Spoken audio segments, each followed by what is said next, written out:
सभी को जय मसीह की।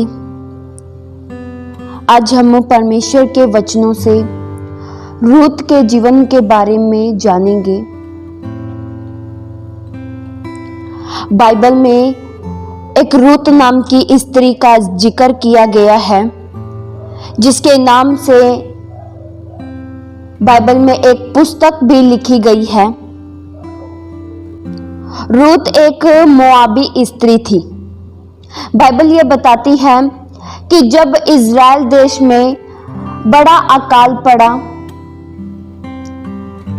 तब अकाल पड़ने के कारण नाओमी अपने परिवार के साथ, अपने 2 बेटों के साथ मोआब देश में रहने लगी।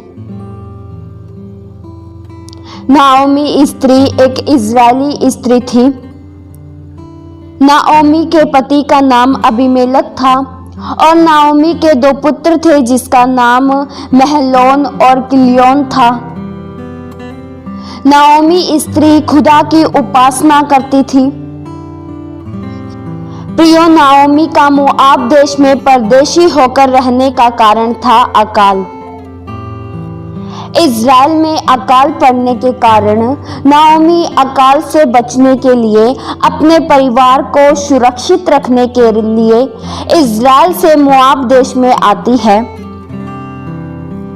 प्रियो, जब नाओमी स्त्री मोआब देश में रहने के लिए जाती है, तो कुछ दिनों के पश्चात उसके पति की अबीमेलेक की मृत्यु हो जाती है। वचन में लिखा है, रूत 1 की उसके 3 वचन में, और नाओमी का पति अलीमेलेक मर गया। नाओमी और उसके दोनों पुत्र ही रह गए।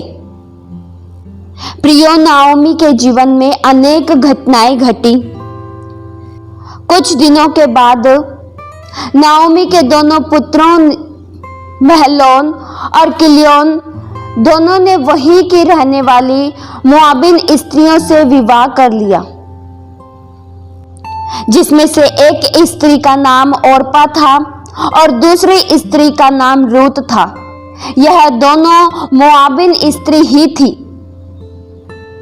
लेकिन ओर्पा के दोनों बेटे इज़राइली थे।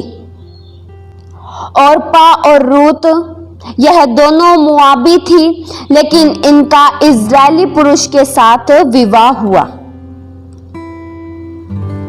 बाइबल ये बताती है प्रियो कि नाओमी का परदेशी देश में इतनी घटनाएं घटी कि उसने पहले अपने पति को खोया, फिर कुछ दिनों के पश्चात उसने अपने दोनों पुत्रों को भी खो दिया।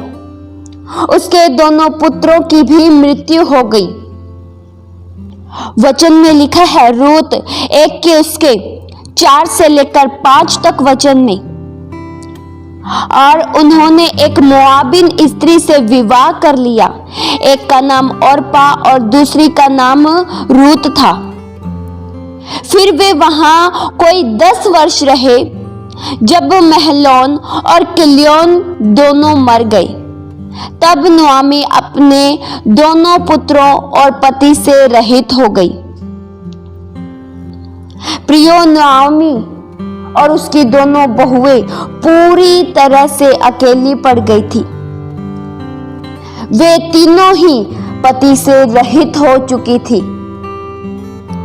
नाओमी भी विधवा हो चुकी थी और उसकी बहुएं भी विधवा हो चुकी थी। अब उस परदेशी देश में नाओमी का अपना कोई नहीं था, क्योंकि नाओमी के पति की भी मृत्यु हो गई थी और उसके दोनों पुत्रों की भी मृत्यु हो गई थी। नाओमी के आसपास उसका कोई अपना भाई बंधु, कोई अपना कुटुंबी नहीं था, क्योंकि वह मोआब देश में एक परदेशी थी। वह वहां किसी को नहीं जानती थी, क्योंकि वह इज़राइली थी। नाओमी अपनी बहुओं रूत और ओर्पा के साथ पूरी तरह से अकेली रह गई, क्योंकि अब वे तीनों ही थे। उनके साथ किसी का कोई पुरुष नहीं था। तीनों के पति की मृत्यु हो चुकी थी। बाइबल यह बताती है, इन सब घटनाओं के बावजूद नाओमी अपनी बहुओं समेत बैतलहम लौटने जाने का फैसला करती है, क्योंकि उसने मोआब देश में यह सुना कि यहोवा ने अपनी प्रजा के लोगों की सुधि ली, उन्हें भोजन वस्तु दी है, अकाल से राहत दी है, तो वह वापस बैतलहम जाने का फैसला करती है।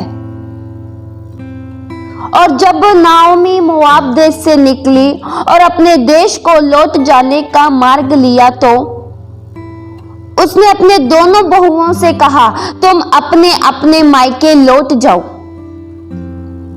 वचन में लिखा है, रूत 1 के इसके 8 से लेकर 9 तक वचन में, तब नाओमी ने अपनी दोनों बहुओं से कहा, तुम अपने अपने मायके लौट जाओ, और जैसा तुमने उनसे जो मर गए हैं और मुझसे भी प्रीति की, वैसे ही यहोवा तुम्हारे ऊपर कृपा करे, क्योंकि ऐसा करे कि तुम फिर अपने अपने पति के घर में विश्राम पाओ। तब उसने उनको चूमा और वे चिल्लाकर रोने लगी। प्रियो, यहाँ पर हम यह देखते हैं कि नाओमी अपनी दोनों बहुओं से, जो पति से रहित हो गई थी, आग्रह करती हैं कि वे अपने मायके, अपने परिवार में वापस लौट जाएं। नाओमी अपनी बहुओं से कहती है कि तुम क्यों मेरे साथ चलोगी, क्योंकि मेरी अब और संतानें तो नहीं हैं जिनसे मैं तुम्हारा विवाह कर दूं। वचन में लिखा है, रूत 1 के उसके 12 से लेकर 14 तक वचन में, नाओमी अपनी दोनों बहुओं से कहती है, हे मेरी बेटियों, लौट कर चली जाओ, क्योंकि मैं पति करने को बूढ़ी हूं, और चाहे मैं कहती भी कि मुझे आशा है और आज की रात मेरे पति होता और मेरे पुत्र भी होता, तो भी क्या तुम उसके सयाना होने तक आशा लगाए ठहरी रहती और उनके निमित्त पति करने से रुकी रहती? हे मेरी बेटियों, ऐसा न हो, क्योंकि मेरा दुख तुम्हारे दुख से बहुत बढ़कर है। देखो, यहोवा का हाथ मेरे विरुद्ध उठा है। तब वे फिर से उठी और ओर्पा ने तो अपनी सास को चूमा, परंतु रूत उससे अलग न हुई। प्रियो, यहाँ पर हम देखते हैं कि ओर्पा ने तो अपना रास्ता चुन लिया। ओर्पा ने तो यह फैसला ले लिया कि वह वापस अपने परिवार में लौट जाएगी। प्रियो, यहाँ पर हम देखते हैं कि बहुएं दोनों ही हैं, लेकिन दोनों का चुनाव अलग अलग है। ओर्पा ने नाओमी का साथ नहीं दिया। ओर्पा अपनी सास नाओमी के साथ चलने का फैसला नहीं करती है। प्रियो, ओर्पा का चुनाव आशीषित नहीं था। उसका चुनाव वफादारी का नहीं था। शायद ओर्पा ने केवल अपने बारे में सोचा होगा कि वह अपने परिवार में चली जाएगी, वापस विवाह कर लेगी। ओर्पा ने अपनी सुख सुविधा देखी होगी, लेकिन रूत अपनी सास को कहती है कि जहां तू जाएगी वहां मैं जाऊंगी। रूत का चुनाव प्रियो वफादारी का था। प्रियो, नाओमी का साथ सबने छोड़ दिया, लेकिन रूत ने उसका साथ नहीं छोड़ा। रूत ने अपनी इजरायली सास के प्रति अपना प्रेम प्रकट किया। रूत ने इजराइल के परमेश्वर के प्रति गहरी भक्ति को प्रदर्शित किया। रूत को केवल अपनी सास का साथ चाहिए था। रूत ने साथ निभाने का फैसला किया। वह रूत पीछे नहीं लौटी। चाहती तो रूत भी लौट सकती थी। रूत भी चाहती तो अपने परिवार में जाकर दोबारा विवाह कर लेती और अपना परिवार वापस बसाती, लेकिन नहीं। रूत कहती है अपनी सास को कि जहां तू टिकेगी वहां मैं भी टिकूंगी, तेरे लोग मेरे लोग होंगे और तेरा परमेश्वर मेरा परमेश्वर होगा। रूत ने अपनी सास नाओमी के परमेश्वर को अपना लिया था, लेकिन ओर्पा लौटकर चली गई। ओर्पा अपने देवी देवताओं में वापस लौटकर चली गई। रूत ने अपना सब कुछ त्याग दिया। रूत ने अपना देश, अपने भाई बहन, अपने कुटुंबियों, अपने सभी का साथ छोड़कर नोआमी के साथ बैतलहम जाने के लिए वह राजी हो गई। रूत ने एक बार भी इनकार नहीं किया कि वह तेरे साथ नहीं जाएगी। प्रियो बहुएं दोनों ही थी, पर वफादार रूत थी। इसलिए रूत के नाम से बाइबल में पुस्तक भी लिखी गई है। प्रियो ओर्पा अपने मोआब देश में वापस लौट गई, उसका फिर कहीं भी जिक्र नहीं हुआ, लेकिन रूत का नाम धर्मियों की लिस्ट में आता है। रूत के नाम से बाइबल में पुस्तक भी लिखी गई है। रूत एक आशीषित स्त्री जिसे गिनी गई। ओर्पा का नाम आशीषित नाम नहीं रहा, लेकिन रूत का नाम एक आशीषित नाम रहा। रूत नोआमी के पीछे हो ली और इतनी आगे बढ़ गई कि उसका नाम प्रभु यीशु मसीह की वंशावली में जिक्र किया जाता है। ओर्पा मोआब देश में लौट गई, उसका नाम वहां से कट गया और आगे कहीं भी ओर्पा का जिक्र नहीं किया गया है। लेकिन रूत ने अपनी सास के साथ चलने का पूरी तरह से निर्णय ले चुकी थी। नाओमी ने रूत से कहा कि देख, तेरी जेठानी तो अपने लोगों, अपने देवी देवताओं के पास लौट गई है, इसलिए तू भी अपनी जेठानी के पीछे लौट जा। वचन में लिखा है, रूत बोली। रूत 1 के उसके 16 वचन में लिखा है, रूत बोली, तू मुझसे यह विनती न कर कि मुझे त्याग या छोड़कर लौट जा, क्योंकि जिधर तू जाए उधर मैं भी जाऊंगी और जिधर तू टिके वहां मैं भी टिकूंगी। तेरे लोग मेरे लोग होंगे और तेरा परमेश्वर मेरा परमेश्वर होगा। प्रियो, रूत ने अपनी सास नाओमी का सब कुछ अपना लिया था। रूत ने यहां तक भी कहा कि जहां तू मरेगी वहां मैं भी मरूंगी और वहीं मुझे मिट्टी भी दी जाएगी।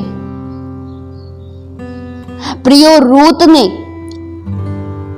नाओमी का साथ दिया और वे दोनों एक साथ बैतलहम पहुंची। और वे दोनों जब बैतलहम में पहुंचे तब पूरे बैतलहम में हलचल मच गई। तब सभी लोग कहने लगे, यह तो नाओमी है। तब नाओमी ने कहा कि मुझे नाओमी मत कहो, क्योंकि सर्वशक्तिमान ने मुझे बहुत बड़ा दुख दिया है। नाओमी कहती है, वचन में लिखा है, रूत 1 के उसके 21 वचन में, मैं भरी पूरी चली गई थी, परंतु यहोवा ने मुझे छूछी करके लौटाया है। इसलिए जबकि यहोवा ही ने मेरे विरुद्ध साक्षी दी और सर्वशक्तिमान ने मुझे दुख दिया है, फिर तुम मुझे क्यों नाओमी कहती हो। प्रिय, रूत सास के साथ बैतलहम में पहुंच चुकी। रूत जौ काटने के लिए खेत में गई और वह खेत नाओमी के पति अलीमेलेक के कुल में उसका बड़ा धनी कुटुंबी था जिसका नाम बोअज था। रूत ने अपनी सास नोआमी से सलाह ली और नोआमी से कहा, मुझे किसी खेत में जाने दे कि जो मुझ पर अनुग्रह की दृष्टि करे और उसके पीछे मैं सीला बिनती चली जाऊं। नाओमी ने उससे कहा, जा मेरी बेटी, तू जाकर खेत में सीला बीन। और रूत एक खेत में लवने वालों के पीछे सीला बीनने लगी और जिस खेत में वह गई थी वह उसके ससुर अलीमेलक के कुटुंबी बोअज का था। रूत तो उसको न जानती थी क्योंकि रूत तो एक मोआबिन स्त्री थी। वह तो बैतलहम में परदेशी होकर रह रही थी। जब रूत उस खेत में सीला बीन रही थी तो उस खेत का मालिक बोअज बैतलहम से आकर खेत में काम करने वालों से कहता है, यहोवा तुम्हारे संग रहे। उस खेत के मालिक ने बोअज ने अपने सेवक से पूछा कि वह किसकी कन्या है जो तुम्हारे पीछे बाले बटोर रही है। तो उसके सेवक ने बोअज को यह बताया कि यह नोआमी की बहू है जो मोआब देश से आई है। बोअज ने रूत से कहा, हे मेरी बेटी, क्या तू सुनती है? किसी दूसरे के खेत को न जाना, मेरी ही दासियों के संग यहीं रहना। जिस खेत को वे लवती हैं उसी पर तेरा ध्यान बंधा रहे और उन्हीं के पीछे पीछे चलना। और बोअज रूत से कहता है कि मैंने सभी जवानों को यह आज्ञा दी है कि वे तुझे तंग न करें। जब तुझे प्यास लगे तब तू उन्हीं बर्तनों में जाकर पानी पीना जिससे जवान लोग भरते हैं। तब रूत भूमि तक झुककर मुंह के बल गिरी और बोअज से कहने लगी, क्या कारण है कि तूने मुझ परदेशीन पर अनुग्रह की दृष्टि करके सुधि ली है? प्रियो, परमेश्वर ने बोअज के मन में भी रूत के प्रति कृपा प्रेम भर दिया था। बोअज के मन को परमेश्वर ने बदल दिया था। बोअज ने रूत की सुधि ली और उस परदेशीन पर अनुग्रह की दृष्टि की। बोअज प्रियो बहुत ही धनी पुरुष था। बोअज ने रूत की भलाई की। वचन में लिखा है, रूत 2 के उसके 11 वचन में बोअज ने रूत से कहा, जो कुछ तूने पति की मृत्यु के बाद अपनी सास से किया है और तू किस प्रकार अपने माता पिता, अपनी जन्मभूमि को छोड़कर ऐसे लोगों में आ गई है जिसको तू न जानती थी, यह सब मुझे विस्तार के साथ बताया गया है। प्रियो, बोअज यह जानता था कि रूत एक मोआबिन स्त्री है और यह अपनी सास के साथ अपने देश को, अपने कुटुंबियों को छोड़कर यहां आई है। बोअज ने उसके वफादारी के काम को देखकर प्रसन्न हुआ कि किस तरह से इसने अपने लोगों का त्याग करके अपने सास के प्रति प्रेम प्रकट किया। बोअज रूत से कहता है कि यहोवा तेरे काम का फल दे। इज़राइल का परमेश्वर यहोवा जिसके पंखों तले तो शरण लेने आई है, तुझे पूरा बदला दे। और बोअज ने वहीं उसे खाने के लिए रोटी दी। और बोअज ने अपने जवानों को, अपने सेवकों को यह आज्ञा भी दी कि जब तुम पुलों के बीच में बीनो तो इस पे दोष मत लगाना, वरन अपनी मुट्ठी भर जाने पर कुछ कुछ निकाल कर गिरा भी दिया करो। और उसके बीनने के लिए छोड़ दो और उसे घुड़को मत।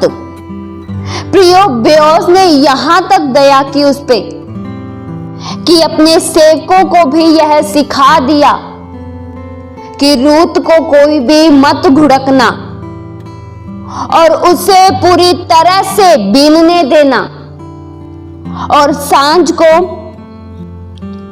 रूत बीनकर अपने नगर में फिर लौट गई और अपनी सास को बिना हुआ सब कुछ दिखाया जो उसने बोआज के खेत में से बीनकर लाई थी।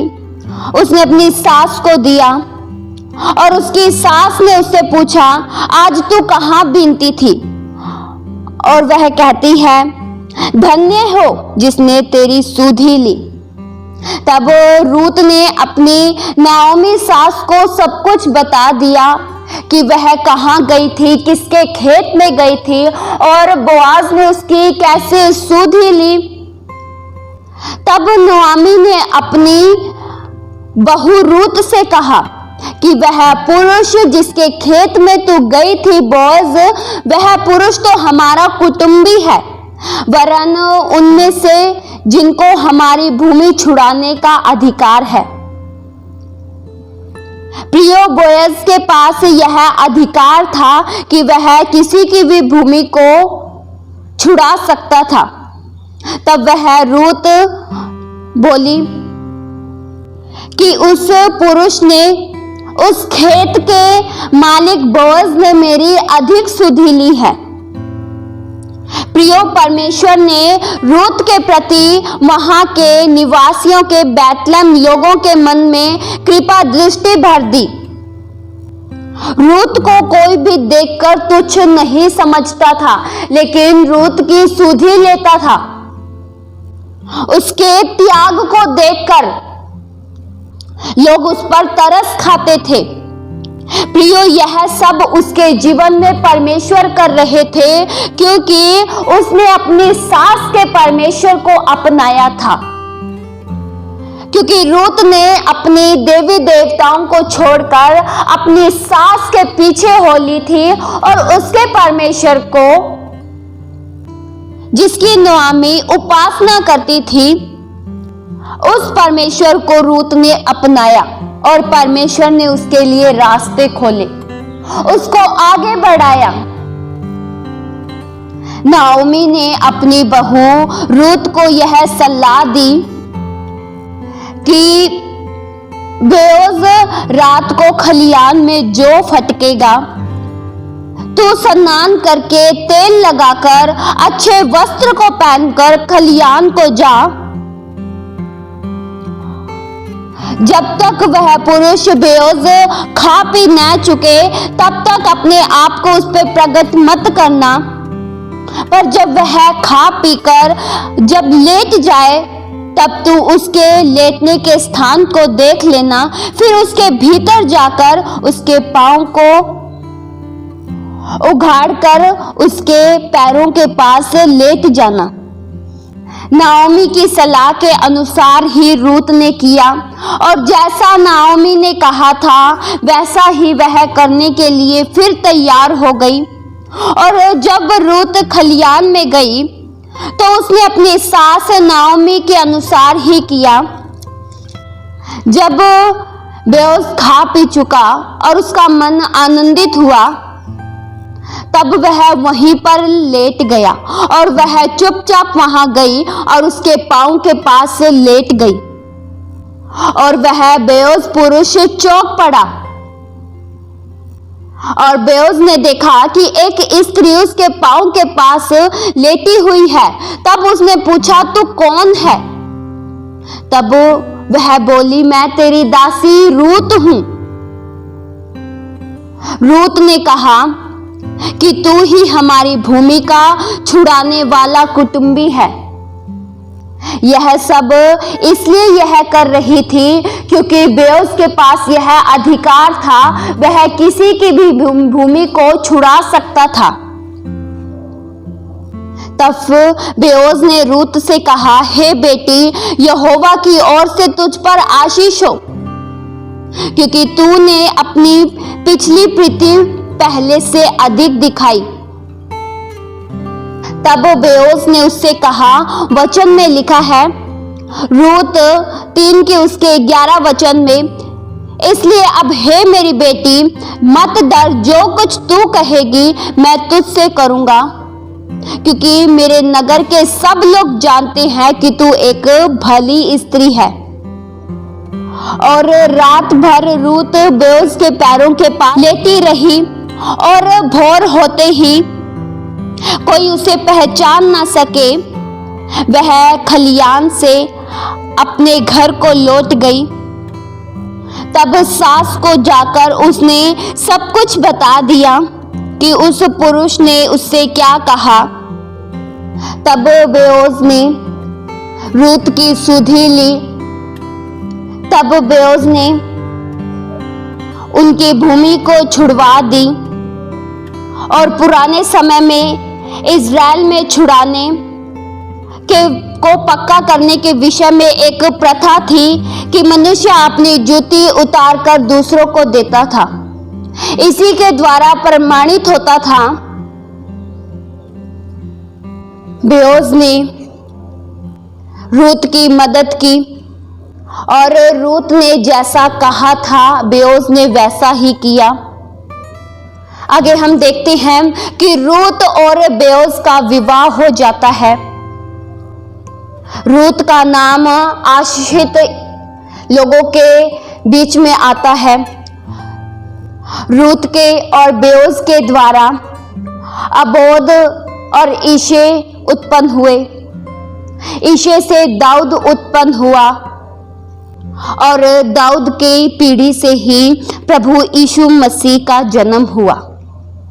प्रियो, रूत का फैसला उत्तम फैसला था, इसलिए वह आगे जाकर आशीषित हुई। उसके नाम से बाइबल में एक पुस्तक रची गई।